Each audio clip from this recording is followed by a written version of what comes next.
A car sits alone in an empty parking lot. The engine is dead silent.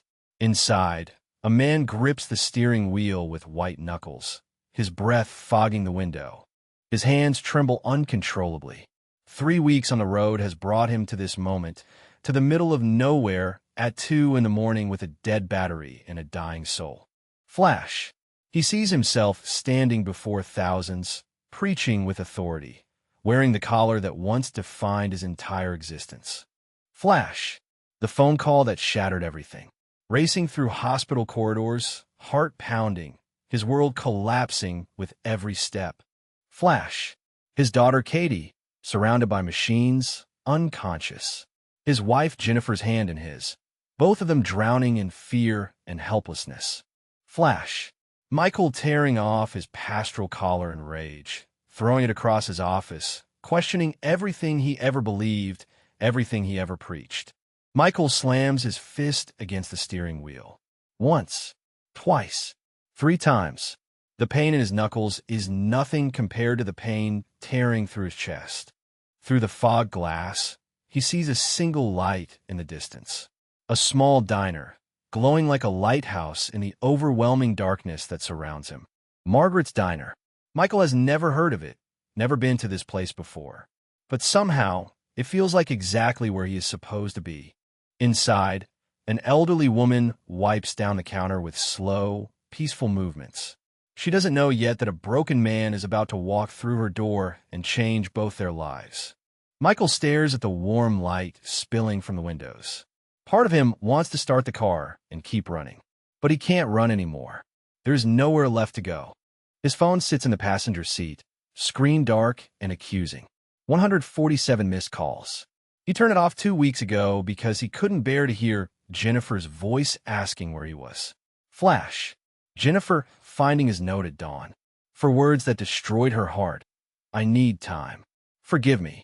The worst thing Michael has ever written. Flash. Standing before his congregation, trying to preach about faith while having none left in his soul. The panic attack that made him realize he was living a lie. Michael wipes his face roughly with both hands. He looks like someone who has been sleeping in cheap motels for weeks, wearing the same clothes, running from everyone who loves him. The woman in the diner glances toward the parking lot. Even from this distance, Michael can feel her noticing him, seeing through the darkness to where he sits completely broken. Michael opens the car door slowly. The cold night air hits him like a baptism, shocking and cleansing. This is it. The moment everything changes, though he doesn't know it yet. He walks across the empty parking lot, each step feeling heavier than the last. A pastor who abandoned his calling. A husband who abandoned his wife. A father who ran when his daughter needed him most. Michael reaches the door and pauses, his hand trembling on the handle. Through the glass, the elderly woman meets his eyes and offers the smallest, gentlest smile, like she has been waiting for him all along.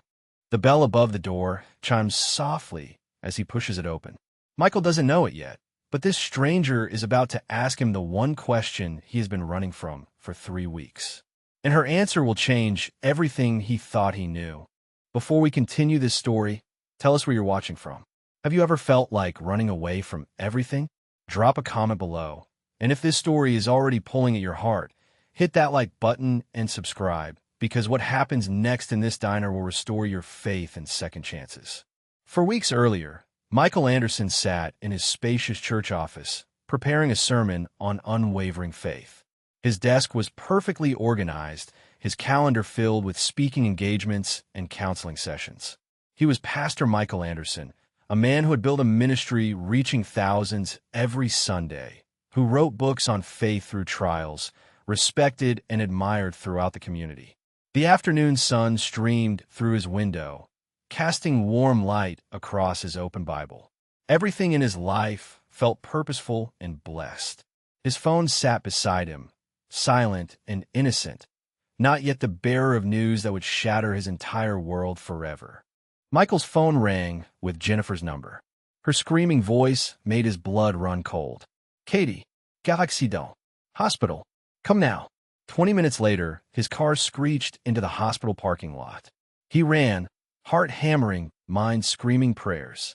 Please, God, please not my daughter, please. He burst through the emergency entrance and found Jennifer, her face telling him everything. They crashed into each other's arms, both trembling. They're working on her, Jennifer sobbed.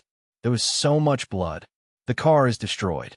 Michael held his wife tighter, wanting to say something pastoral, but finding no words would come. After 40 agonizing minutes, a trauma surgeon came to speak with them. Michael and Jennifer gripped each other's hands, knuckles white. The doctor explained carefully that Katie had suffered severe head trauma. The impact had caused significant brain swelling. They had induced a medical coma to reduce pressure and allow her brain to heal. She was stable, on a ventilator, but the next 72 hours were critical. They couldn't predict when she would wake up or what her condition might be. Brain injuries were unpredictable, he said gently. All they could do was wait, monitor, and hope. Michael heard the words, but they seemed to come from very far away, like he was drowning. When they were finally allowed into the ICU, nothing could have prepared Michael for what he saw. His daughter, who had been laughing at breakfast that morning, now lay completely still and pale, surrounded by beeping machines. A ventilator breathed for her with rhythmic whooshing. Tubes ran into her arms. Monitors tracked every heartbeat and breath. Her face was bruised and swollen, bandages wrapped around her head. Michael approached slowly, legs shaking, and took Katie's hand gently. Jennifer stood on the other side, smoothing their daughter's hair with trembling fingers, whispering her name over and over like a prayer. Michael tried to pray out loud, tried desperately to speak words of faith and hope over his daughter. He opened his mouth, and nothing came out except a choked sound. He tried again, forcing the words. Dear God, we come before you asking for your healing touch on Katie. But his voice died completely. The words felt hollow, meaningless in the face of this horror. How could he pray to a God who allowed this? How could he ask for healing from a God who hadn't protected her? The questions crashed through his mind like waves, drowning his faith. Michael gripped Katie's hand tighter, and his composure shattered. He bent over her bed and sobbed, deep wrenching sound from somewhere dark and broken inside him. In the days following Katie's accident, news spread through their church, and the community mobilized with overwhelming love. Prayer chains were organized with hundreds praying around the clock. Meal trains provided food. Church members filled the waiting room, offering support. Michael's associate pastors took over all his responsibilities. Cards and flowers poured in from across the country. The outpouring was beautiful and overwhelming. Yet Michael felt increasingly disconnected, like he was watching from behind thick glass. Every God has a plan made something inside him recoil. Every she's in God's hands felt like an accusation rather than comfort. Michael maintained constant vigil at Katie's bedside, barely leaving except when nurses insisted. He sat in the uncomfortable chair hour after hour, watching monitors, listening to beeping machines, willing his daughter to wake up. He held her hand and talked to her constantly, read her favorite books, played her music. But inside, Michael was fragmenting. Every hour without change felt like another piece of his soul breaking away. He kept up appearances when visitors came, but the moment they left, the mask would slip and he would sit staring at Katie's motionless face, feeling more lost and alone than ever in his life. Jennifer noticed the terrible change in Michael immediately, and it terrified her. Her husband, who had always been her rock and spiritual leader, was disappearing before her eyes. She would try to talk with him, pray together, find comfort, but Michael would pull away emotionally. He was present in body, but gone somewhere she couldn't reach. When Jennifer cried, he couldn't comfort her properly. When she expressed faith that Katie would heal, he would just nod without conviction. The man she married, the pastor who led thousands with unshakable faith, was slipping away just when she needed him most, and she had no idea how to bring him back. On the first Sunday after Katie's accident, Michael insisted on preaching despite Jennifer's protests. He needed to show his congregation that faith could sustain through anything.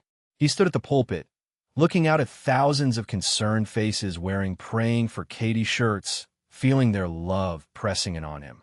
The sermon topic had been planned weeks ago, trusting God in the valley. The painful irony wasn't lost on him. He talked about God's faithfulness, about trusting in darkness, about how God works all things for good. But as Michael preached these familiar words, his voice began to shake uncontrollably. The phrases felt like lies in his mouth. How could he tell people to trust God when his daughter was in a coma? How could he preach about God's goodness when he felt abandoned?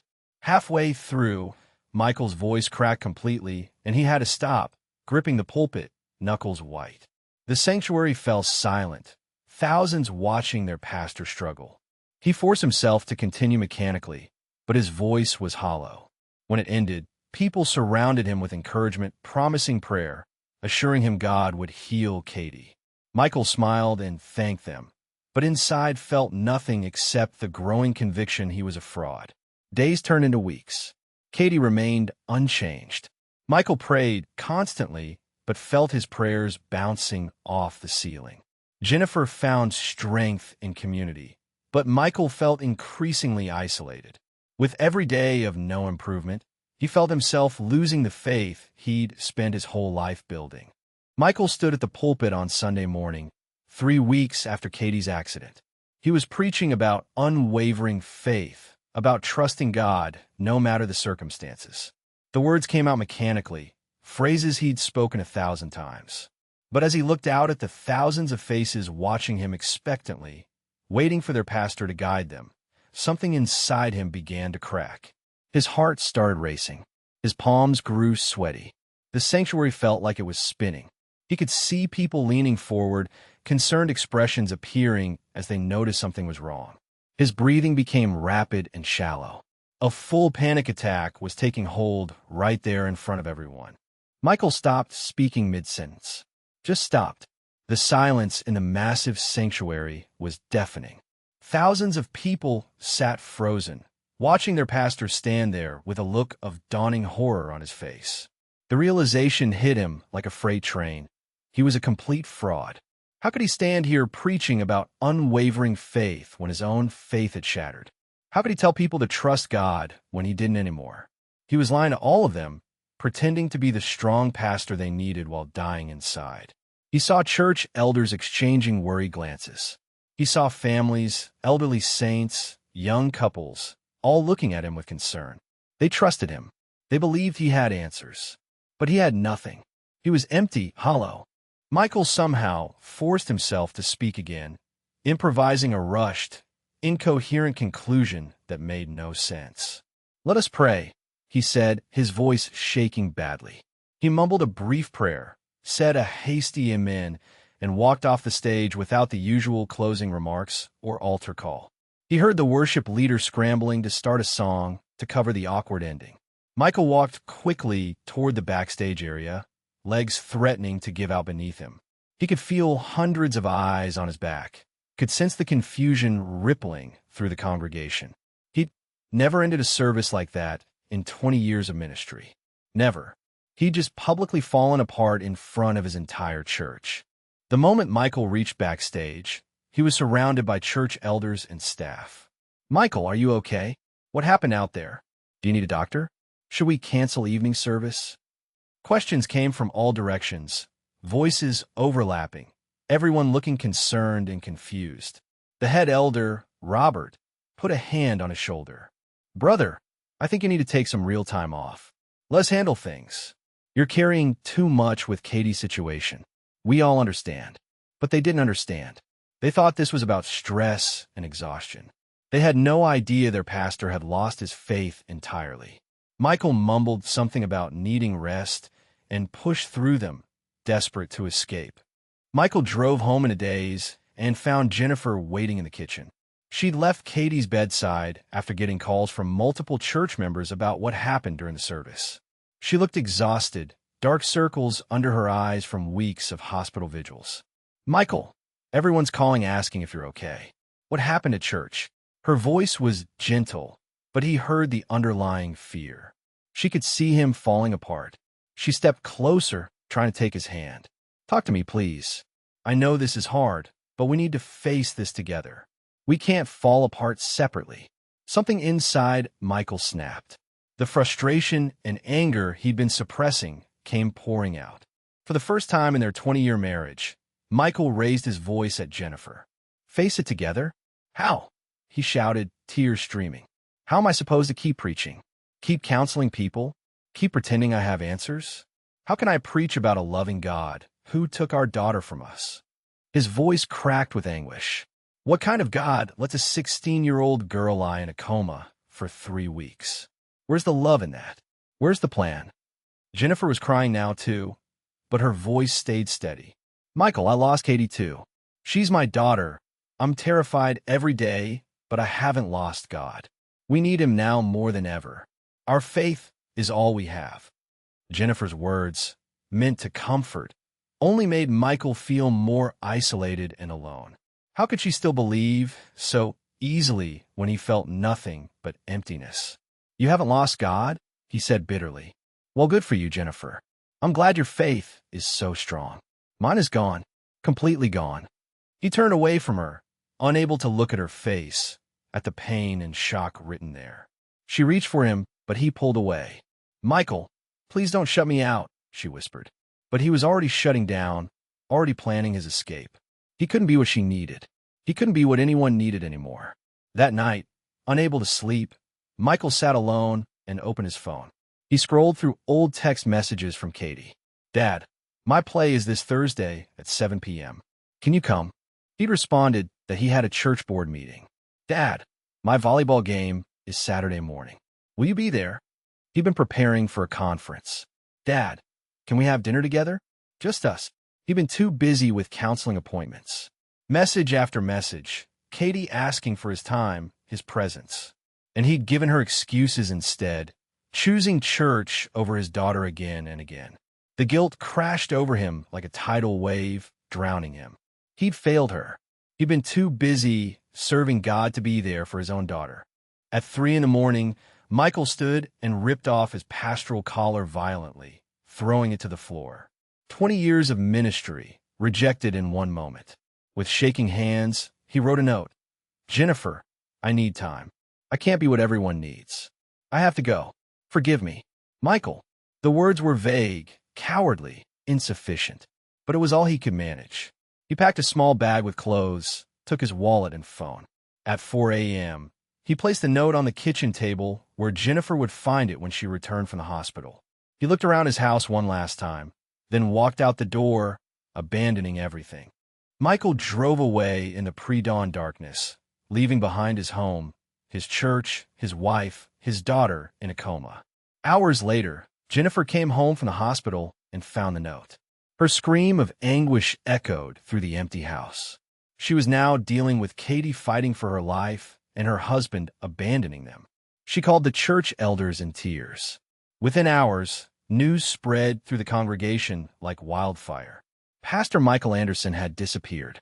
Thousands of church members who looked to him for spiritual guidance were left shocked and confused. Some prayed for his safe return. Others felt betrayed and angry. The megachurch he'd built was now in crisis, their leader gone without explanation. And Michael drove for weeks without destination, turning off his phone after seeing hundreds of missed calls, running from everyone and everything, until his car finally died in a parking lot in Nebraska, where a light glowed in the darkness from Margaret's diner. It's 3 a.m, and Michael is alone in his church office, the space that had once been his sanctuary now feeling like a tomb. He's on his knees on the cold floor, hands clasped together in what should be a posture of prayer, but the words won't come. He tries to force them out, tries to connect with the God he's served for 20 years. "Dear God," he begins, his voice hoarse and broken in the empty room. "Please, I can't." But the prayer dies on his lips. The silence is oppressive, suffocating, complete. He looks around at the walls lined with his theological degrees, his published books on faith and spiritual growth, photos of him preaching to thousands, awards for ministry excellence. All that mocks him now. Who was he to teach others about God when he couldn't even pray? The weight of his hypocrisy crushes down on him. Michael stands abruptly, unable to stay on his knees any longer. Frustration and rage that he's been suppressing for weeks suddenly explodes out of him. He looks up at the ceiling and shouts into the darkness. Where are you? Why won't you answer me? His voice cracks with desperation and anger. I've served you my entire life. I've given everything to your church, to your people. And this is how you repay me? By taking my daughter? By leaving me with nothing but silence. He's crying now, tears streaming down his face as he screams at God. Say something, anything. Prove to me you're even there. But there's only silence. Heavy, crushing, absolute silence. No voice from heaven. No sense of presence. No comfort or peace. Just emptiness. Michael sinks into his desk chair, the rage draining away and leaving only hollow despair in its wake. Michael sits there in the darkness, head in his hands, and faces the terrible truth he's been avoiding. His prayers aren't being heard. Or if they are, God isn't answering. For 20 years, prayer had been as natural to him as breathing. He'd counseled hundreds of people on developing a prayer life, written entire books on the power of prayer, led prayer meetings where people claimed to feel God's presence powerfully. But now, when he needs it most desperately, there's nothing. He's been praying constantly for 3 weeks, begging God to heal Katie, to give him strength, to provide some sense of hope or purpose. And every prayer has felt like it's bouncing off the ceiling and falling back down unheard and unanswered. The realization is devastating. Either God isn't listening or God doesn't care, or worse, God isn't even there at all. Any of those options destroys everything Michael has built his life on. Michael opens his laptop and scrolls through years of his own sermons, trusting God in trials, when God seems silent, faith that doesn't fail, praising through the pain. The titles make him sick. He clicks on one and schemes through his own words. Confident declarations about God's faithfulness. Easy answers to suffering. Promises that God always has a plan and works everything for good. Assurances that those who trust God will find peace even in the darkest valleys. Michael wants to scream at his past self. What did he know about real suffering when he wrote these sermons? He'd had a comfortable life, a successful ministry, a healthy family. He'd never truly been tested. He'd been offering cheap comfort to people in real pain, speaking from a place of ignorance and privilege. Now that suffering had touched his own life, all his confident theology had crumbled like sand. He was a fraud, and he'd been one all along without even knowing it. Michael's eyes fall on his pastoral collar lying on the desk. This small piece of fabric represents everything he's been for 2 decades. Pastor, spiritual leader, man of God, his entire identity wrapped up in this calling. But what if the calling was based on a lie?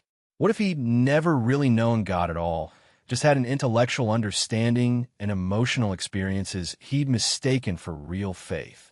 He picks up the collar and holds it, feeling its weight. Everyone sees this collar and expects him to have answers, to be strong, to be a conduit of God's wisdom and comfort. But he's just a broken man who's discovering he doesn't know anything at all. The thought of putting this collar on again and standing before his congregation to preach fills him with dread and revulsion. How can he lead others spiritually when he's completely lost himself? With a cry of anguish and rage, Michael stands and throws the pastoral collar across the room with all his strength. It hits the wall and falls to the floor, a crumpled symbol of everything he's rejecting in this moment. He sweeps his arm across his desk violently, sending books, papers, and sermon notes flying in all directions. Years of ministry work scattered like worthless garbage. He grabs one of his own published books from the shelf and hurls it against the wall. Then another, and another. It's all lies, he shouts to the empty room. All of it. His carefully constructed theology, his confident faith, his pastoral identity, all of it disintegrating in real time. He stands in the middle of the chaos he's created, breathing hard, surrounded by the wreckage of his calling. The pastoral collar lies on the floor across the room, and Michael knows with absolute certainty that he will never put it on again. Michael collapses back into his chair, emotionally spent. After several minutes of sitting in the wreckage, he pulls out a piece of paper and a pen. His hands shake as he begins to write. Jennifer, I need time. I can't be the pastor everyone needs right now. I can't be the husband you deserve. I can't stand in that pulpit one more Sunday and preach about a God I'm not sure I believe in anymore. I need to get away, to think, to figure out who I am without all of this. Forgive me. I love you, but I have to go. Michael. He reads the note over and over, each word feeling inadequate and cowardly.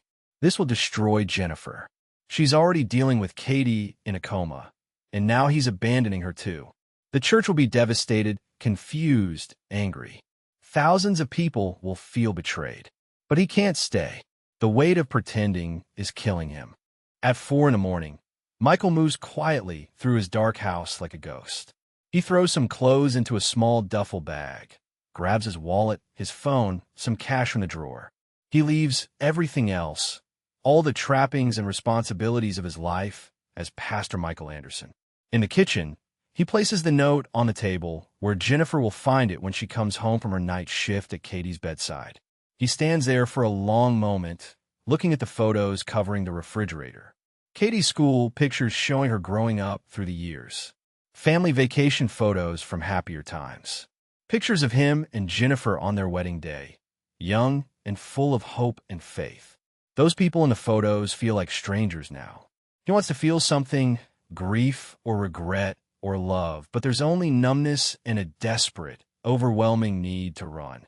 Michael walks to his car in the pre-dawn darkness and throws his bag onto the passenger seat. He sits behind the wheel and looks back at his house one last time.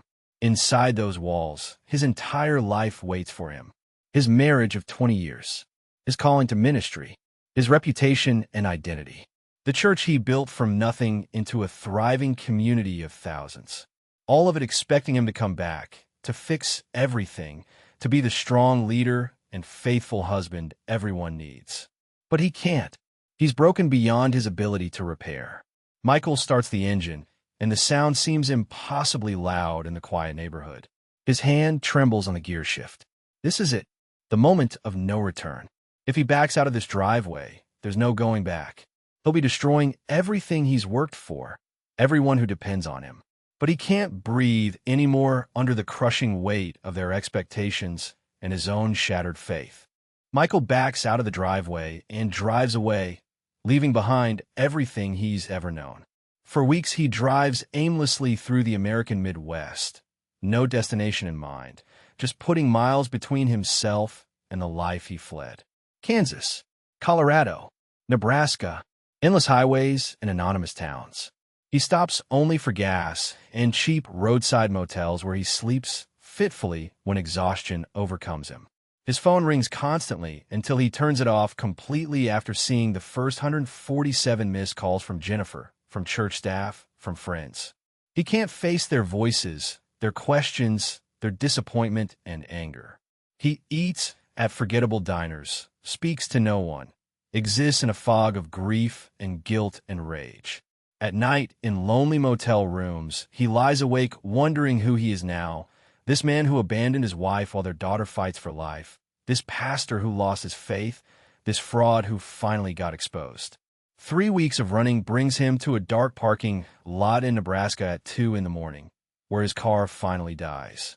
And through the fogged window, he sees a single light glowing in the darkness from a small diner called Margaret's. Michael has been on the road for 2 weeks now, driving without any real destination or purpose. He's just moving, putting miles between himself and the life he abandoned. The highways of the Midwest blur together, Kansas blending into Colorado, blending into Nebraska. Anonymous towns with forgettable names. Gas stations where he fills up without making eye contact with the attendants. Cheap roadside motels with stained carpets and flickering neon signs where he pays cash and gives fake names. His beard has grown scraggly and unkempt. His clothes are wrinkled and smell of stale air, conditioning, and fast food. He looks like what he is, a man running from something, or maybe running from himself. He's lost weight, his eyes are hollow and haunted, and he moves through the world like a ghost, barely present, just existing in a fog of numbness. In the lonely motel rooms at night, Michael lies on uncomfortable beds, staring at water-stained ceilings, unable to sleep despite his exhaustion. His phone sits on the nightstand, and even though it's turned off, He knows what's waiting for him if he turns it on. Hundreds of missed calls. Voicemails full of Jennifer's voice, probably moving from confusion to anger to desperation. Messages from church staff, from friends, from people wondering where he is and why he left. He can't face any of it. Can't listen to Jennifer's voice asking him to come home. Can't hear the disappointment and betrayal that must be in everyone's messages. So he leaves the phone off and lies there in the darkness, wrestling with thoughts that give him no peace. What kind of man abandons his wife when their daughter is in a coma? What kind of pastor runs away from his congregation? What kind of coward is he? Michael eats at anonymous fast food restaurants and highway diners. Always alone, always keeping to himself. He sits in corner booths with his back to the wall, avoiding eye contact with waitresses and other customers. He doesn't want conversation, doesn't want anyone asking him questions or trying to be friendly. He just wants to be invisible, to not exist for anyone. Sometimes people recognize something in his face, some sign of deep pain or loss, and they look at him with sympathy or curiosity. He hates it. He orders his food, eats mechanically without tasting anything, pays his bill, and leaves. Food is just fuel to keep moving. Nothing brings him pleasure or comfort. He's emotionally numb, going through the motions of survival without really living, just marking time and miles as he runs from a past he can never escape. Most of his time is spent behind the wheel of his car, driving endless miles on empty highways. He doesn't listen to music or the radio. Can't stand to hear worship songs that used to move him and now mean nothing. Can't bear to hear news that might mention anything about faith or church or God. So he drives in silence, alone with his thoughts, and his thoughts are brutal and unforgiving. The internal monologue never stops. You're a coward. You abandoned Jennifer when she needed you most. Katie is lying in a hospital bed and you ran away. What kind of father does that? What kind of husband? You preached about faith and courage for 20 years, and the first time you were truly tested, you failed completely. You're a fraud, a hypocrite. Everything you ever taught was a lie because you didn't really believe it yourself.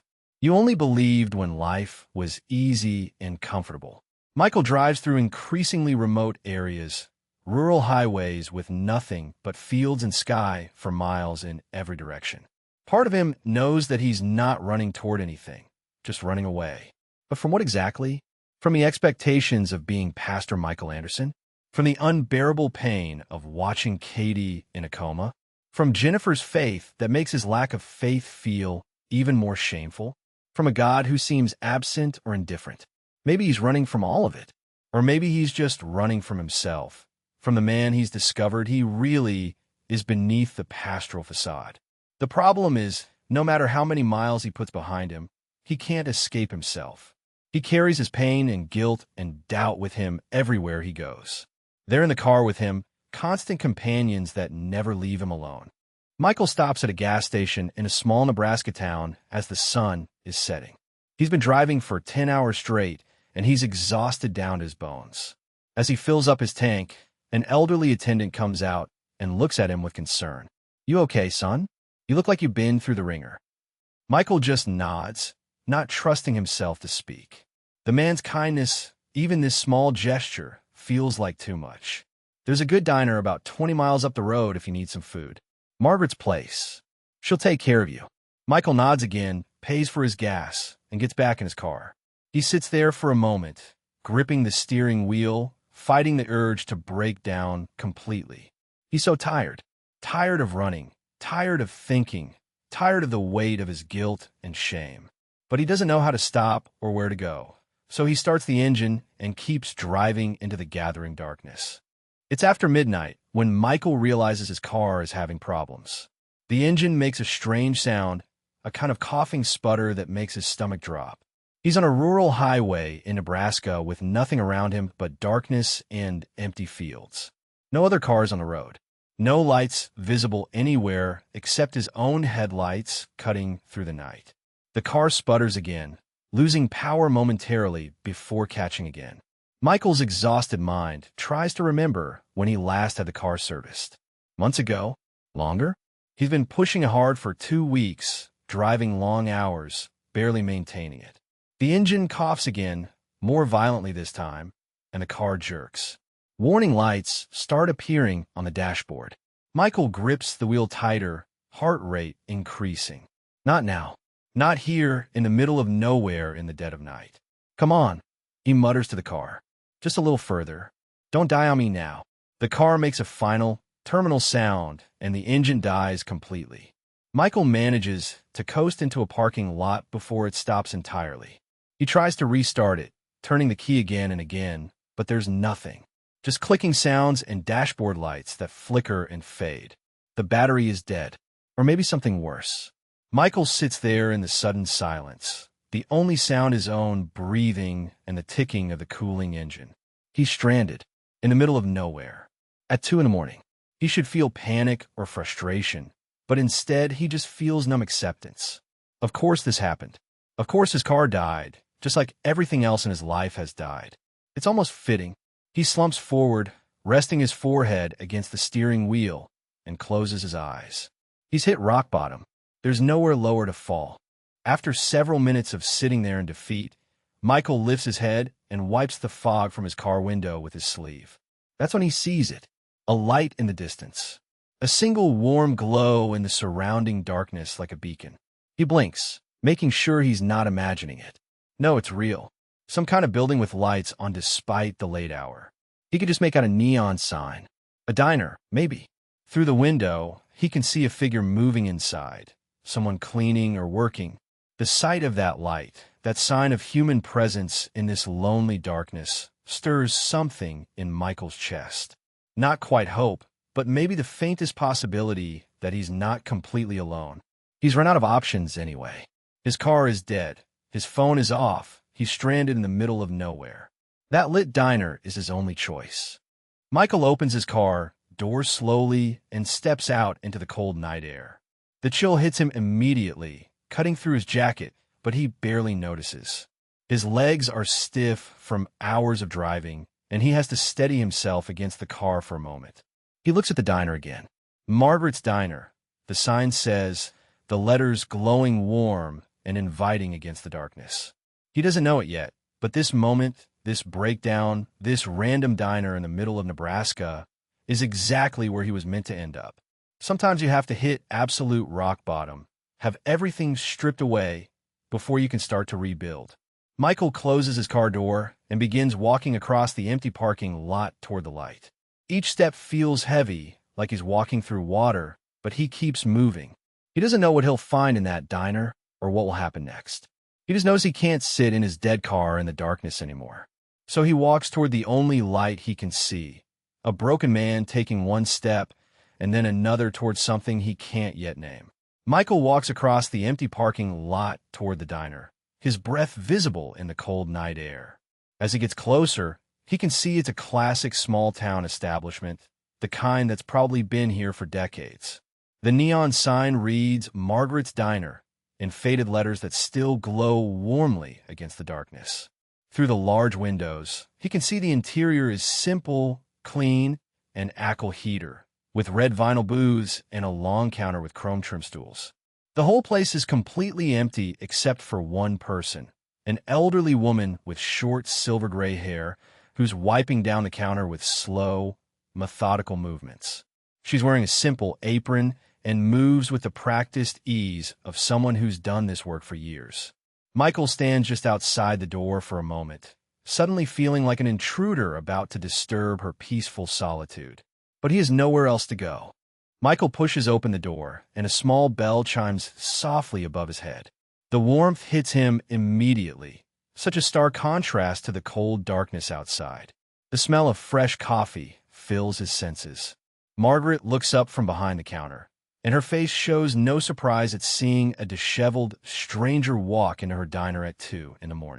Instead, she simply looks at him with gentleness but without pity, as if she's seen broken men walk through that door every week and knows exactly what they need. Her gentle brown eyes take him in quickly, seeing the exhaustion, the wrinkled clothes, the 3-week beard, the hollow look in his eyes. But she doesn't ask questions or make assumptions. She just reaches for a clean coffee mug from the rack behind her, her movements calm and unhurried. Margaret sets the coffee mug down on the counter with a soft clink. "Coffee?" she asks simply, her voice carrying a warmth that Michael hasn't heard in weeks.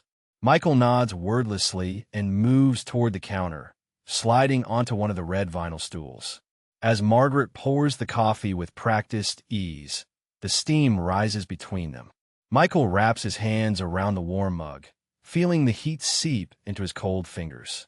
For a moment, neither of them speaks. The silence is comfortable, not awkward, and Michael finds himself deeply grateful that this woman isn't asking questions he can't answer or offering platitudes he doesn't want to hear. She seems to understand instinctively that he needs quiet presence rather than conversation. Michael takes his first sip and closes his eyes. The coffee is perfect, strong, and hot, exactly what he needs. After a few minutes of comfortable silence, Michael clears his throat. "My car broke down," he says quietly, his voice rough from disuse. "Out in the parking lot. Won't start." Margaret nods thoughtfully, not looking alarmed or inconvenienced by this information. "Mechanic won't be in until 7 in the morning," she says matter-of-factly, continuing to wipe down sections of the already clean counter. Then she looks at him directly with those kind brown eyes. "But you're welcome to wait here if you want. I'll be up anyway, doing prep work for the morning rush." She says it so naturally, as if offering shelter to stranded strangers at 2 in the morning is the most normal thing in the world. "And I'm about to make some fresh apple pie. Would you like a slice?" Michael looks at her, surprised by the unexpected hospitality offered without questions or conditions. "Thank you," he manages to say. "That would be thank you." While Margaret moves to the kitchen area to prepare the pie, Michael takes the opportunity to really look around the diner for the first time. The walls are decorated with old black and white photographs, probably of the town's history and longtime residents. There's a genuine warmth to the place, a sense of history and community. Near the cash register, he notices a small wooden cross hanging on the wall, simple and unobtrusive, not showy or preachy. Something twists in his chest at the sight of it, but for once it's not the sharp anger or bitterness he's been feeling toward anything religious. It's something else, something he can't quite identify. The whole atmosphere of the diner carries a sense of peace and safety that Michael hasn't felt in weeks, maybe longer. He finds his shoulders dropping slightly, some of the unbearable tension beginning to ease just a fraction. As Margaret works on the pie in the kitchen, she eventually breaks the comfortable silence with a gentle question. "You traveling far?" she asks, not looking directly at him, but keeping her attention on her work, which somehow makes the question feel less intrusive. Michael hesitates, his jaw tightening slightly. How does he answer that? He's been driving for weeks with no real destination, just running. "I'm not sure where I'm going," he finally admits, the words feeling like both a confession and a relief. It's the most honest thing he's said to anyone in a long time.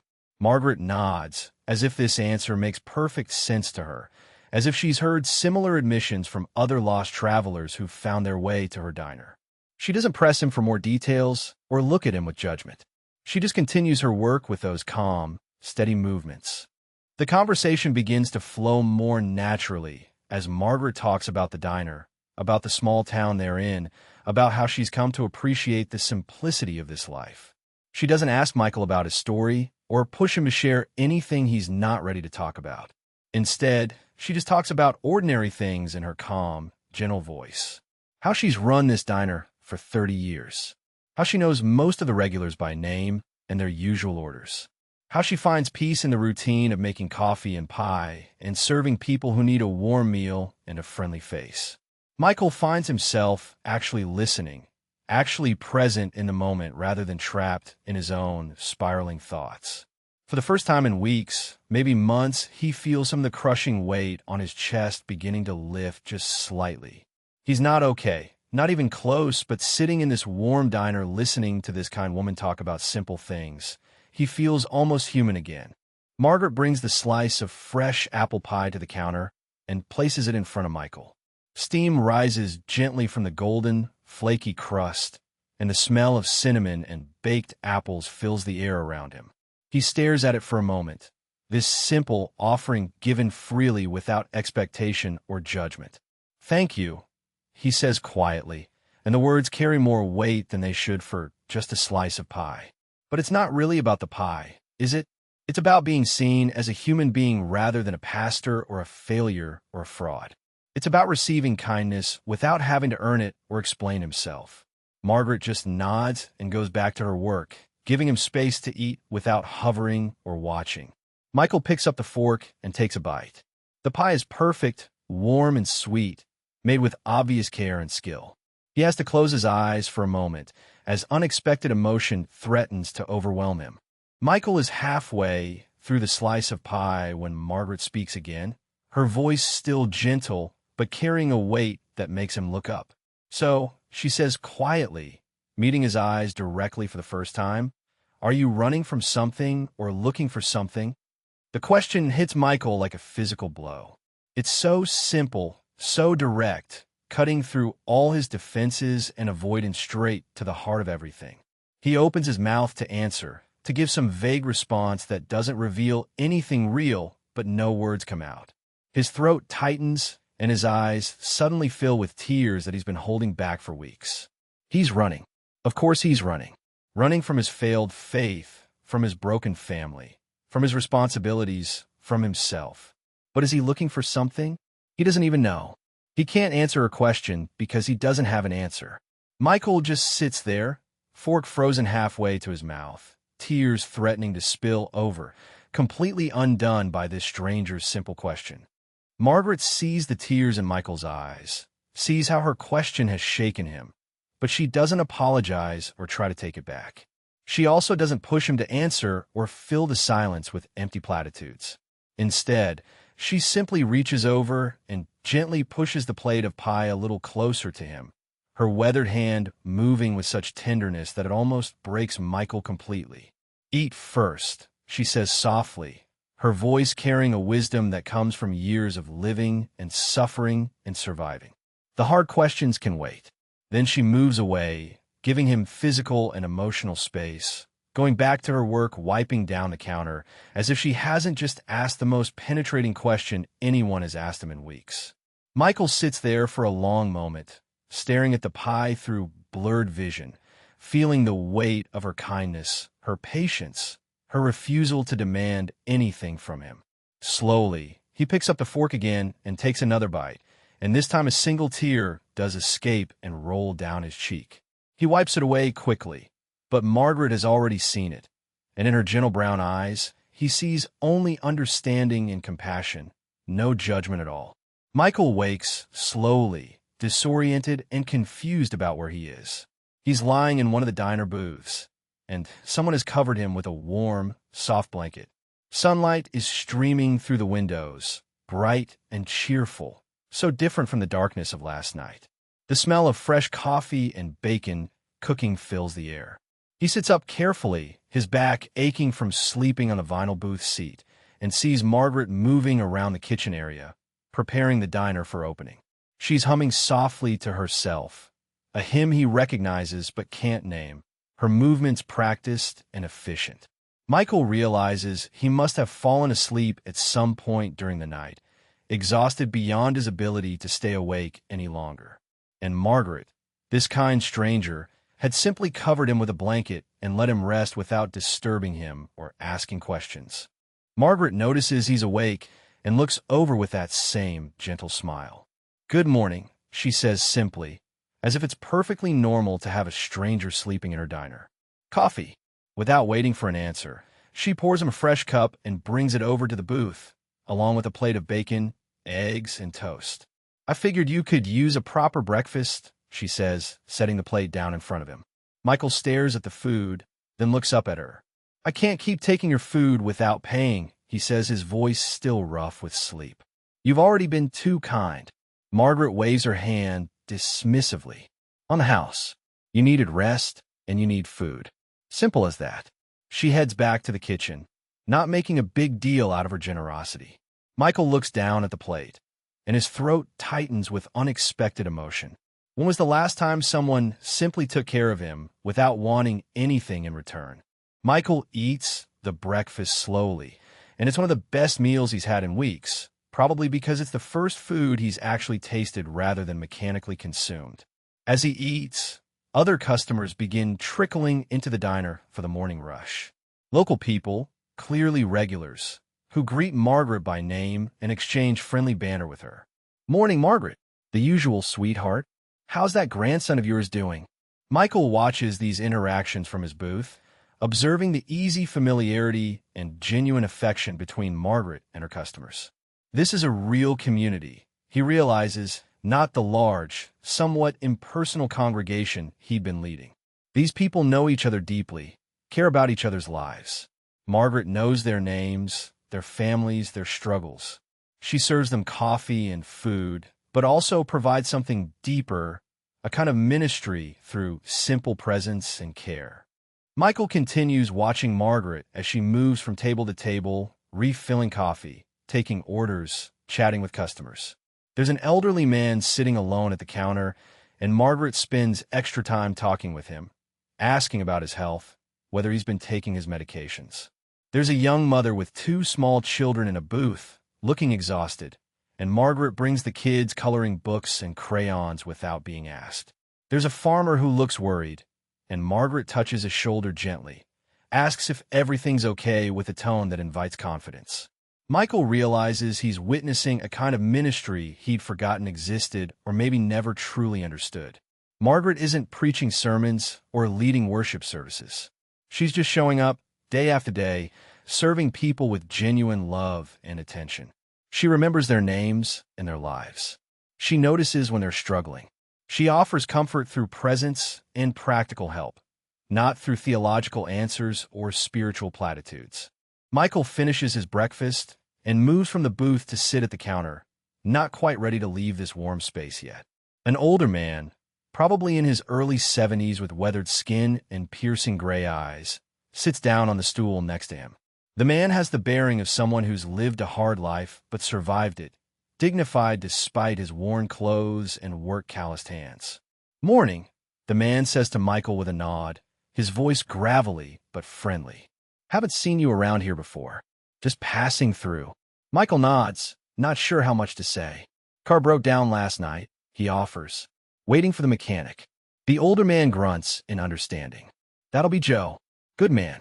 He'll take care of you." Margaret brings the older man coffee without him having to ask, and he thanks her with obvious affection. "This is Tom," Margaret says to Michael by way of introduction. "Tom Hayes. He's been coming here longer than I've owned the place." Tom takes a long sip of his coffee, then looks at Michael with those sharp gray eyes that seem to see more than Michael would like.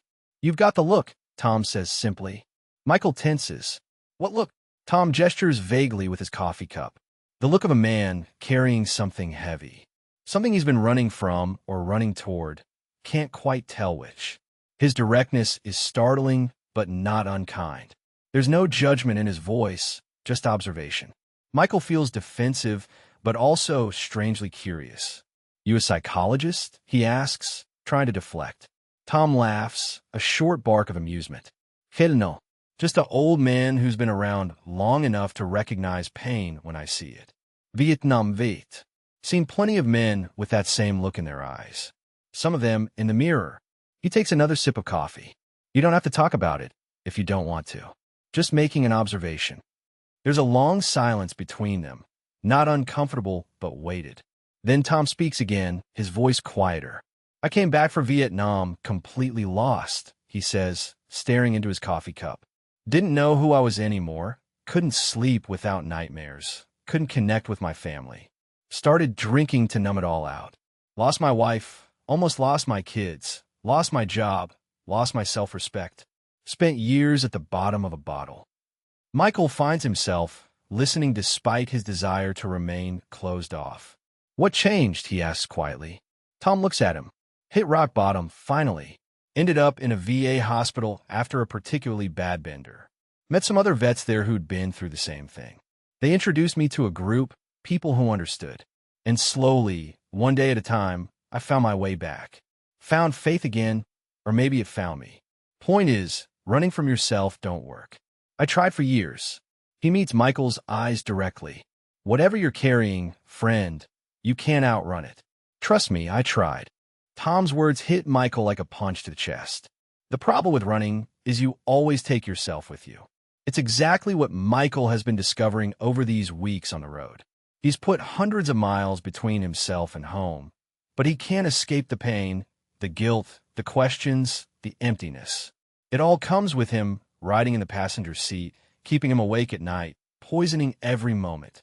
Michael grips his coffee mug tightly, fighting against the emotion rising in his throat. I don't know how to stop running, he admits quietly, surprising himself with the honesty. It's the first real truth he's spoken to anyone since he left. Tom nods slowly, as if he expected this answer. First step is admitting you're doing it. Second step is turning around and facing whatever you're running from. That's the hard part, the scary part, but it's the only way through. He drinks the last of his coffee and stands up to leave. You'll figure it out. You got that look about you too, underneath all the running. The look of a man who's stronger than he thinks he is. A middle-aged man in coveralls walks into the diner, and Margaret waves him over. Joe, this is the fellow I told you about. Car died in the parking lot last night. Joe shakes Michael's hand with a firm, capable grip, and they walk out to look at the car. After some inspection and attempts to start it, Joe delivers the verdict. It's not just the battery. Your alternator's shot, and looks like you've got some other electrical issues too. I can fix it, but I need to order a part. Won't get here until day after tomorrow at the earliest. Michael feels a sinking sensation. 2 more days stuck here with nowhere to go. Is there a motel nearby? He asks, though he's not sure he has enough cash for 2 nights. Joe shakes his head. Nearest motel is 30 miles down the highway. Margaret, who's followed them outside, speaks up. I've got a small room above the diner. Nothing fancy, just a bed and a bathroom. You're welcome to stay there while you wait for your car. Michael looks at her, this stranger who keeps offering him kindness he doesn't deserve. Michael accepts Margaret's offer because he has no other real options. He retrieves his small duffel bag from his car and follows Margaret up a narrow staircase at the back of the diner to a small room above. It's simple, almost sparse, with just a single bed, a small dresser, a lamp, and a bathroom barely big enough to turn around in. But it's clean and peaceful, with a window that looks out over the quiet main street of this small Nebraska town. Thank you, Michael says to Margaret, and again the words carry more weight than they should. You've been incredibly kind to a complete stranger. Margaret smiles. We're all strangers until we're not. You need anything, I'll be downstairs. Breakfast starts at 6, dinner ends at 8. She leaves him alone, and Michael sits on the edge of the bed, looking around this simple room. 2 days minimum. He's stuck here for at least 2 days, in this small town, above this diner, with nowhere to run. Part of him feels trapped, but another part, a part he barely wants to acknowledge, feels something else. Relief, maybe, or the faintest sense that this breakdown, this forced stop, might not be coincidence at all. Maybe, just maybe, he was meant to end up exactly here, in this place with these people. The thought is both terrifying and oddly comforting. Michael sits on the edge of the narrow bed in the small room above the diner, holding his phone in his hands. It's been off for weeks now, a deliberate choice to avoid the consequences of his actions and the voices of people he's hurt. But now, alone in this quiet room with nothing to distract him, he finds himself staring at the dark screen, his thumb hovering over the power button. Part of him desperately wants to turn it on, to hear Jennifer's voice even if it's just in a voicemail, to know if Katie has woken up, to find out what's happening in the life he abandoned. But another part of him is terrified of what he'll find. How many missed calls? How many angry or desperate messages? What if Katie is worse? What if she woke up and he wasn't there? What if Jennifer hates him now and he deserves it? The fear is almost paralyzing, but so is the not knowing. With a shaking hand, Michael finally presses the power button. The phone vibrates to life and immediately starts buzzing continuously with notification after notification.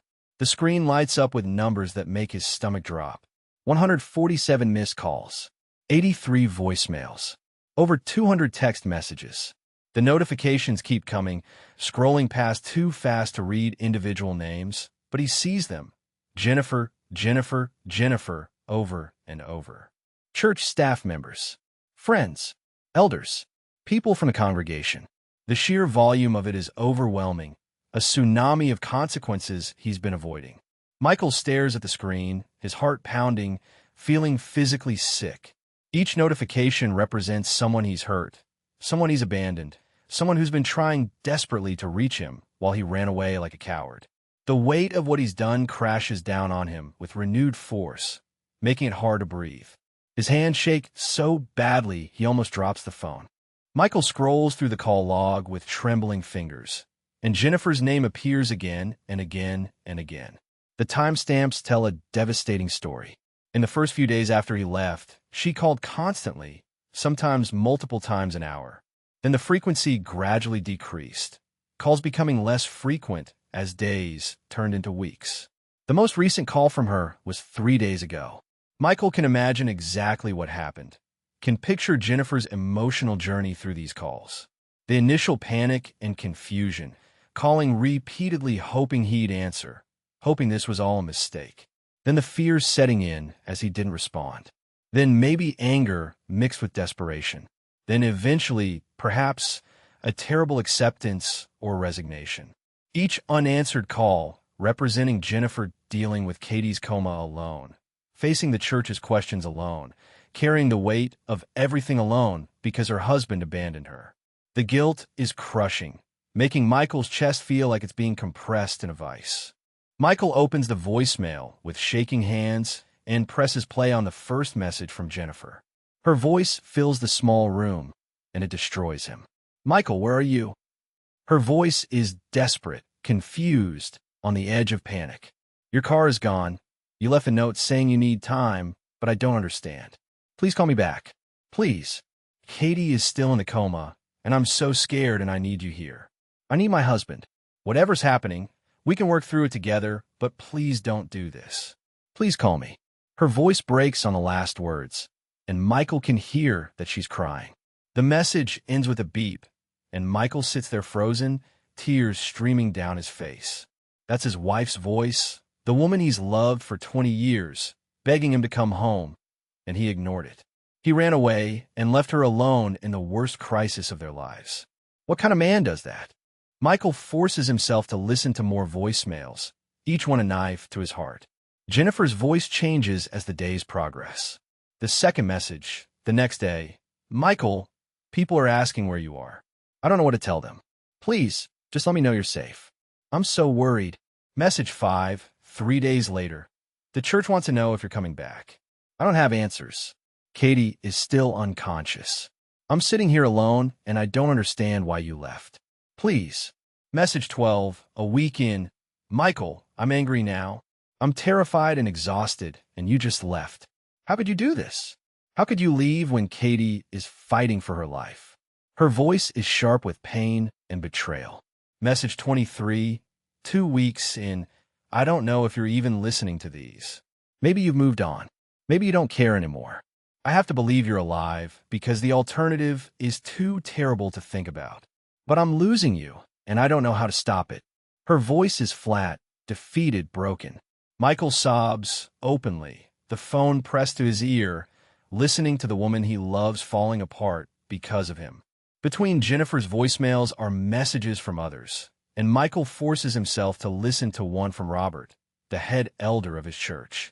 Robert's voice is measured but carries obvious disappointment and concern. "Michael, it's Robert. I'm trying to understand what's happening. The congregation is confused and worried. We've told them you're taking emergency family leave, but people are asking questions we can't answer. Your associate pastors are handling services, but we need to know your intentions. Are you coming back? Do you need extended leave? We want to support you, but you have to communicate with us. At minimum, please just let someone know you're okay. People care about you. Your family needs you. Please call me back." The message ends, and Michael feels the weight of disappointing not just his wife, but thousands of people who look to him for spiritual guidance. He's not just a husband who abandoned his wife. He's a pastor who abandoned his flock. The shame is almost unbearable. How can he ever face any of them again? Michael scrolls to the most recent voicemail from Jennifer, left 3 days ago. He presses play with a sense of dread. Her voice is different now, quiet and exhausted, empty to the earlier desperation and anger. Michael, this is probably my last message. I can't keep doing this. I can't keep calling someone who won't answer. I need all my energy for Katie, for sitting by her bed and praying she'll wake up. I'm doing this alone, and I've accepted that now. I don't know where you are or if you're ever coming back. I don't even know if these messages are reaching you or if you've just deleted them all without listening. But if you're out there, if you can hear this, please just send a text or an email or something to let me know you're alive. You don't have to come home if you can't. You don't have to explain. Just let me know you're not dead in a ditch somewhere, because I still care about you even though you left us. There's a long pause, and when she speaks again, her voice breaks.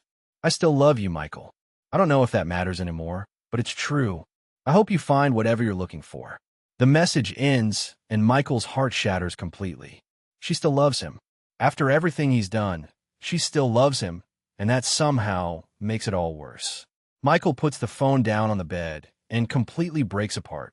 He curls up on his side in a fetal position and sobs uncontrollably, deep, wrenching sounds that come from a place of absolute devastation. The full weight of what he's done crashes down on him without mercy. He abandoned Jennifer when she needed him most. He left her to deal with Katie's coma alone. He disappeared without explanation, causing his wife weeks of terror and pain and confusion. He let down thousands of people who trusted him, believed in him, looked to him for guidance. He's a coward who ran away from his responsibilities because he couldn't handle the pain. He's a fraud who preached about faith and love and commitment while possessing none of those things himself when tested. He's a failure as a husband, as a father, as a pastor, as a man. The shame and guilt are overwhelming, crushing him under their weight. He wants to die in this moment, wants to disappear completely, because how can he ever face any of them again? How can he ever look Jennifer in the eyes after what he's done? How can he ever stand in that pulpit? How can he ever forgive himself? Time passes, though Michael has no idea how much. The afternoon light, fading through the window, tells him hours have gone by. He's exhausted from crying, his eyes swollen, his throat raw, his whole body aching. He's lying on his back now, staring at the ceiling, feeling completely empty and hollowed out. The phone sits beside him on the bed, silent now, but its presence feels heavy and accusing. There's a soft knock on the door, and Margaret's gentle voice comes through. Michael, I brought you some dinner if you're hungry. Are you okay in there? Michael wants to answer, wants to tell her he's fine, but he can't make his voice work.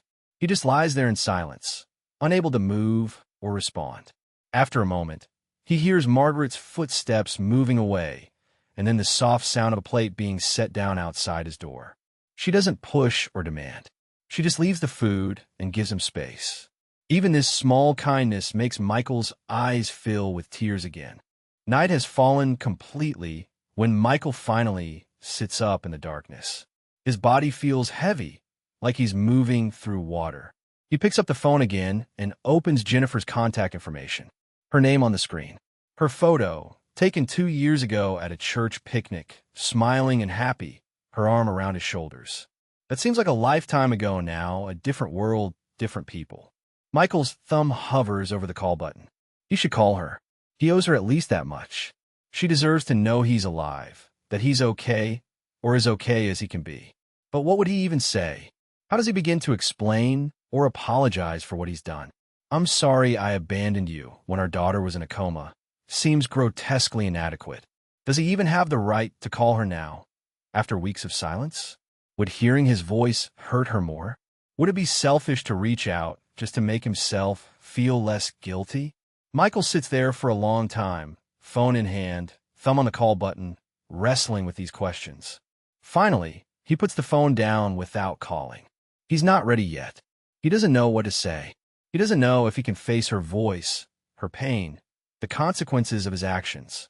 He knows this makes him even more of a coward, but he can't do it. Not yet.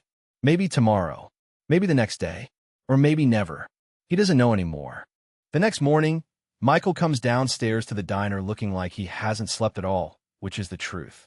His eyes are red and swollen from hours of crying, his face haggard and pale, his whole body moving with the exhaustion of someone who's been through an emotional war.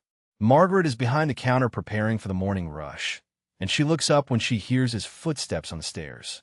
Her expression shows immediate concern when she sees his state, but true to her nature, she doesn't bombard him with questions or intrusive sympathy. She simply pours him a cup of coffee and slides it across the counter as he takes a seat on one of the stools. "Rough night?" she asks gently, her tone making it clear he doesn't have to answer if he doesn't want to. Michael nods wordlessly, wrapping his hands around the warm mug, grateful for her discretion and the simple comfort of hot coffee. Margaret works quietly around the diner, preparing for opening, giving Michael space to sit with his coffee and his thoughts. The silence between them is comfortable, not demanding. After about 10 minutes, she speaks again, her voice soft but carrying a wisdom that comes from years of living. "You know," she says, not looking directly at him but wiping down the counter with those methodical circular motions, "sometimes the hardest part of being lost isn't the wandering. It's admitting that you actually want to be found." The words hang in the air between them, simple but profound. Michael looks at her, really looks at her, and feels something crack open in his chest. She's right. He's been telling himself he needed time, needed space, needed to figure things out.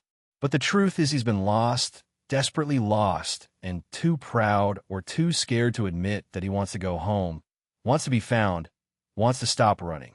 The realization is both painful and somehow freeing. Michael's hands tighten around his coffee mug, and when he speaks, his voice is hoarse and broken. "I left my wife," he says quietly, the words feeling like they're being dragged out of him against his will.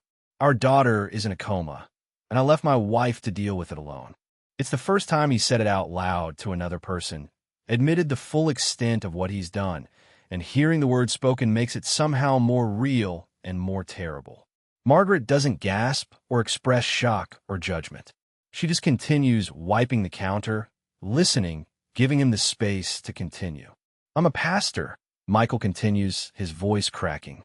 "Or I was. I spent 20 years telling people to have faith, to trust God, to lean on Him in hard times. And when it was my turn, when my own daughter was fighting for her life, I had nothing. My faith just disappeared. And instead of being honest about it, instead of asking for help, I ran away like a coward." The words keep coming now, like a dam that's finally burst after holding back floodwaters for too long. "I was a fraud," Michael says, tears starting to roll down his face that he doesn't bother to wipe away. "I stood in front of thousands of people every week and told them about God's faithfulness, about how He never leaves us, about how faith can sustain us through anything. But I never really believed it, not deep down. I believed in theology, in doctrine, in religious ideas. But I didn't know God, not really. I just knew about Him. And when suffering actually touched my life, when I needed real faith instead of intellectual faith, I had nothing. It all crumbled." He looks down at his hands, shame burning in his chest. "I failed everyone. My wife, my daughter, my church, God. Everyone." Margaret finally stops working and turns to look at him directly, her gentle brown eyes meeting his with a gaze that's both kind and somehow piercing, like she can see right through to his soul. Margaret is quiet for a long moment, just looking at him with those wise, compassionate eyes. Then she speaks, her voice carrying the weight of lived experience rather than empty platitudes. "I lost my husband when I was 42, she says, surprising Michael with this revelation. "Cancer. Took him in 6 months. We had 2 teenage kids, this diner barely making enough to survive, and suddenly I was alone." She pours herself a cup of coffee and sits on the stool next to Michael, something he hasn't seen her do since he arrived. "I was angry at God for a long time. Couldn't pray, couldn't read my Bible, couldn't step foot in church. Felt like He'd betrayed me, abandoned me when I needed Him most. People kept telling me He had a plan, that He works all things for good, and I wanted to scream at them." Michael listens intently, recognizing his own pain in her story.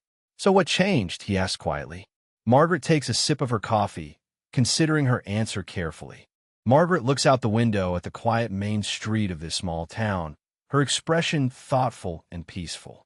"It wasn't some big dramatic moment," she says. "No lightning bolt from heaven, no miraculous sign. It was slow, gradual. I had to keep living, keep working, keep taking care of my kids. And somewhere in the middle of the everyday routine, serving people coffee and pie, listening to their troubles, helping where I could, I started to feel God again. Not in church services or prayer meetings, but in the simple act of showing up and serving others. She turns back to Michael. I realize that faith isn't about having all the answers or never doubting. Faith is about continuing to put one foot in front of the other, even when you can't see the path clearly. It's about showing up even when you don't feel like it. It's about serving others even when you're broken yourself. I rebuilt my faith not through theology books or sermons, but through washing dishes, making pie, and listening to people's stories.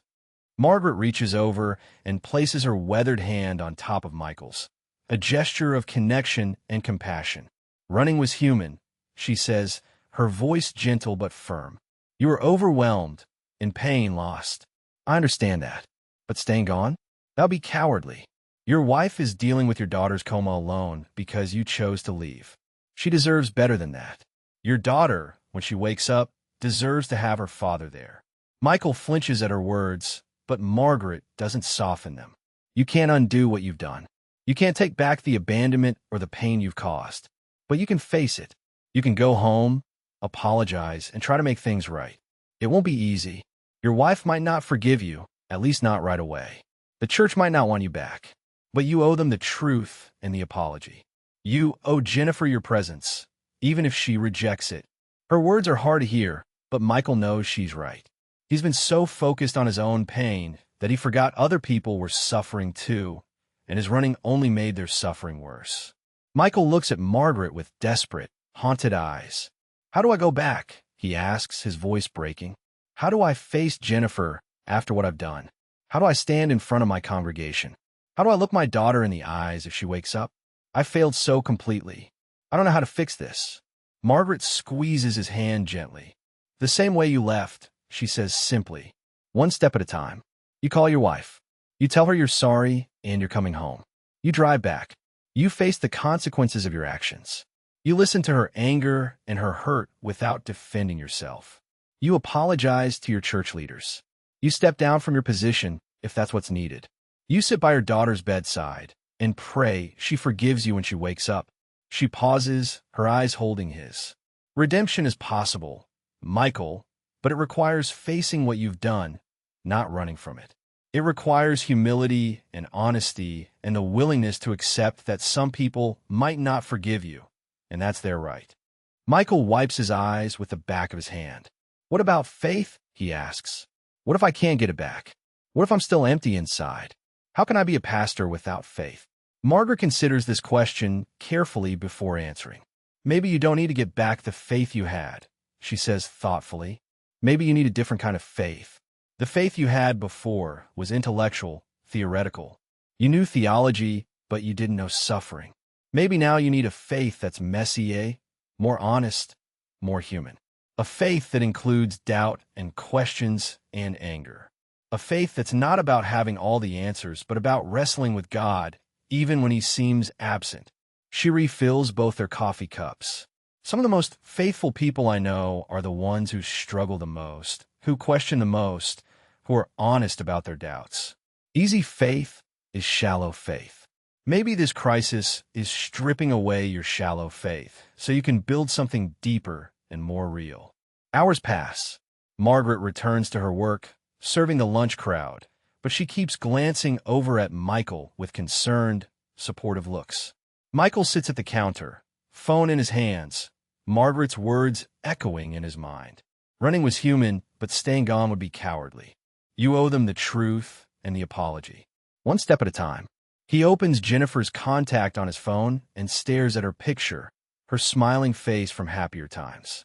His thumb hovers over the call button, just like last night, but something is different now. Margaret's words, Tom's words, the weight of Jennifer's voicemails, the crushing guilt, the desperate longing to stop running. It all converges into a single point of clarity. He has to go home. He has to face what he's done.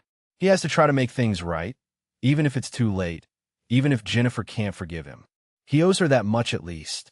Michael takes a deep breath, says a prayer to a God he's not sure is listening, and presses the call button. The phone starts ringing. Once, twice, 3 times. His heart is pounding so hard he thinks it might explode. And then the ringing stops. Someone has answered. Jennifer's voice, quiet and cautious and full of pain, comes through the speaker. Michael. That one word, his name spoken by his wife after weeks of silence, breaks him and rebuilds him at the same time. Jennifer, he says, his voice cracking with emotion. I'm so sorry. I'm so sorry. The phone connects, and for a moment there's only silence on both ends, heavy and charged with weeks of pain and absence.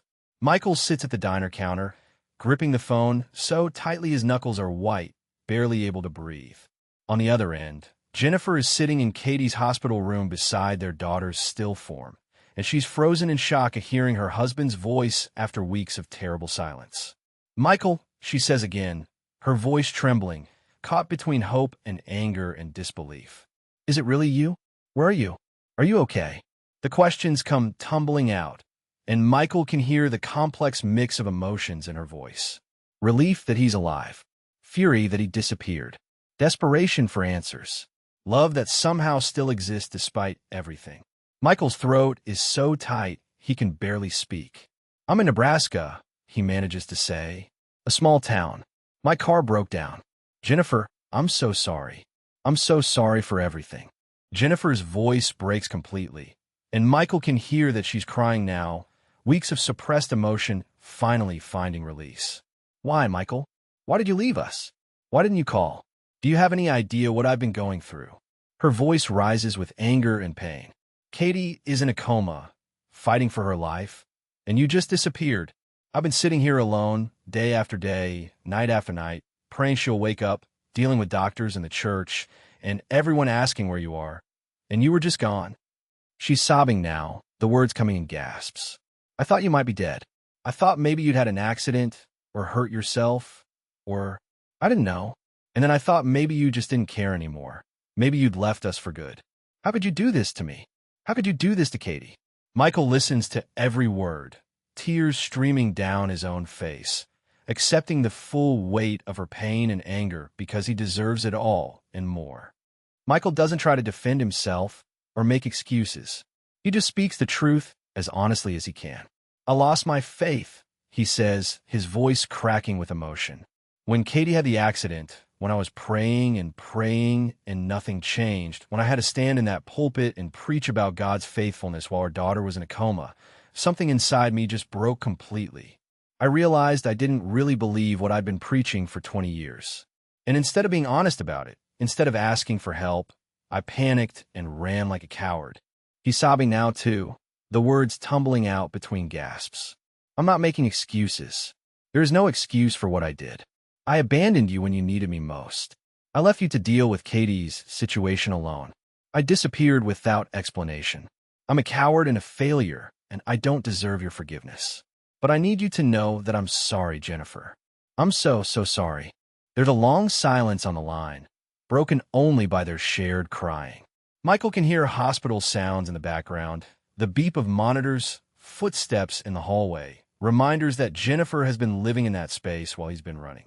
Finally, Jennifer speaks again, and her voice is quieter now, more vulnerable, almost afraid of the answer. Are you coming home? She asks, and those 4 words carry the weight of everything. Their 20-year marriage, their daughter fighting for life, the church waiting for answers, their future hanging in the balance. Are you coming home, Michael, or are you calling to say goodbye? The question hangs there. And Michael realizes this is the moment that will define everything. He can keep running, tell her he needs more time, disappear again into the anonymity of the road. Or he can face the consequences of his actions, go home, and try to rebuild what he's destroyed, even if it seems impossible. Michael doesn't hesitate this time. Yes, he says firmly, his voice stronger now despite the tears. Yes, I'm coming home. My car should be fixed by tomorrow morning. I'll leave immediately and drive straight through. I'll be there as soon as I can. He hears Jennifer let out a shaking breath, relief and fear and hope all mixed together. How is Katie? Michael asks, almost afraid of the answer. There's a pause, and then Jennifer speaks, her voice heavy with exhaustion. She's stable. The doctors say her brain activity is good. The swelling has gone down. But she still hasn't woken up, Michael. It's been 4 weeks. 4 weeks of sitting here, holding her hand, talking to her, praying she can hear me. I'm so tired. I'm so scared. Her voice breaks again. I need you here. I need my husband. Even if you're broken, even if you don't have faith right now, I need you here beside me. Michael closes his eyes, overwhelmed by her words. I'm coming, he promises. I'm coming home, Jennifer. I love you. There's another silence, and when Jennifer speaks again, her voice is painfully honest. I love you too, she says quietly. But I'm also very angry at you, Michael. What you did was unforgivable, and I don't know if we can come back from this. I don't know if our marriage can survive this. I don't know what happens when you get home. Michael nods, even though she can't see him, accepting the brutal honesty of her words.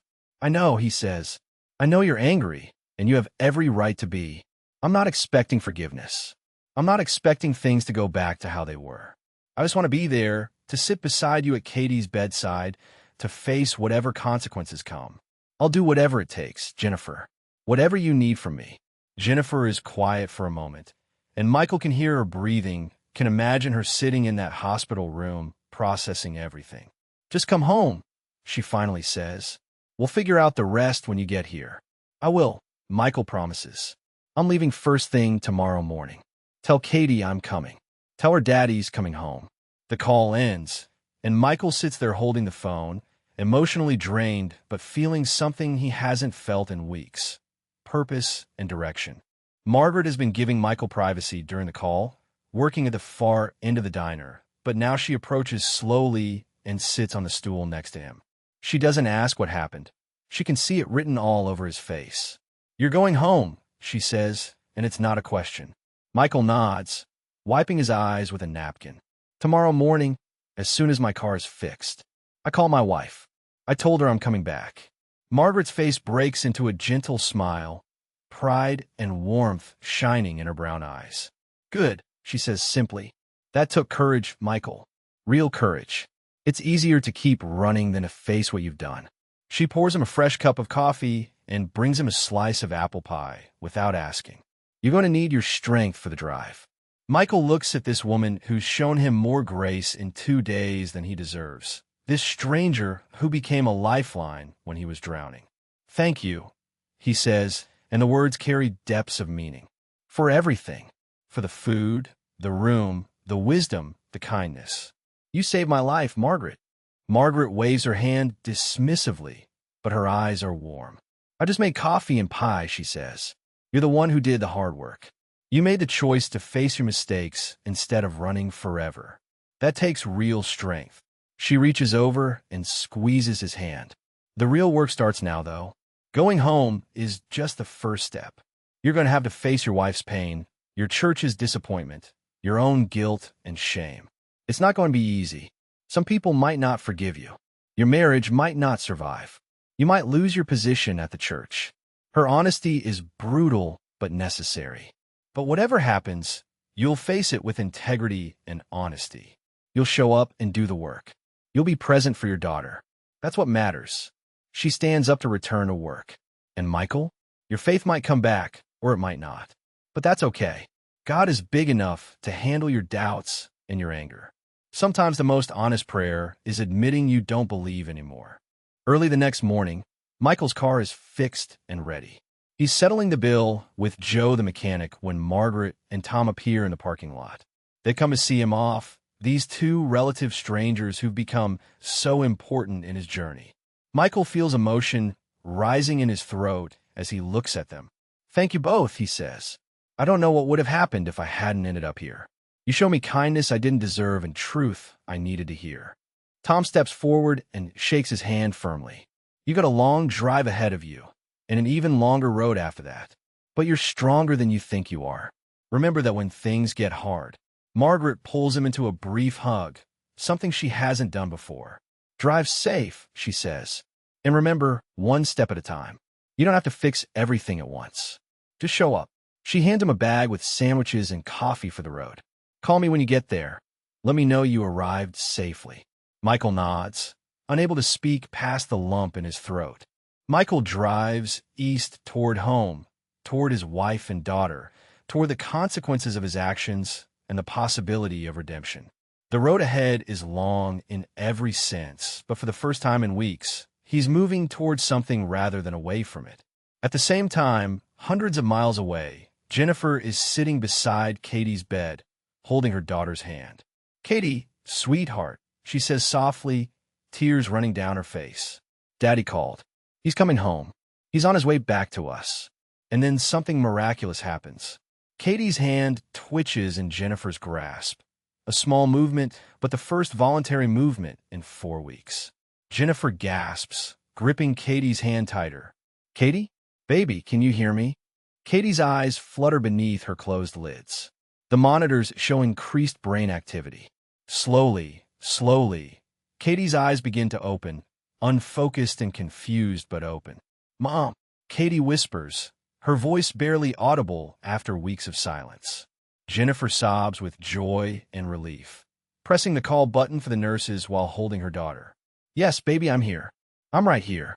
And Daddy's coming home." As Michael drives through the morning light toward his family, and as Katie awakens to her mother's tears of joy, redemption hovers on the horizon.